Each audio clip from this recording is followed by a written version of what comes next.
Hello everyone, today I will show you how to check your TikTok report. And here's how it is done. Open my TikTok application. It has lots of unwanted videos, so I decided to report those kinds of TikTok videos. If you feel the same way, just follow me friends. So let us go to our tutorial. First of all, open your TikTok mobile application and then you can see this unwanted video. If you want to report it, simply press the three dots which is located in the profile section.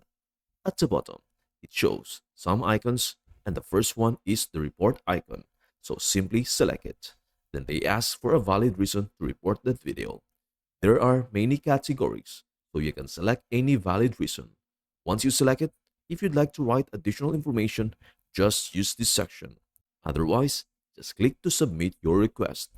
After that, it shows a confirmation message, so you can wait for a few hours because they will verify your report request. This is how you can easily report unwanted TikTok videos. That is everything you need to know about how to check your TikTok report. Before we end, may I humbly ask you a favor?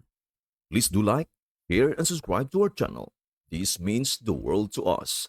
Thank you so much for watching. We hope to see you in our next video.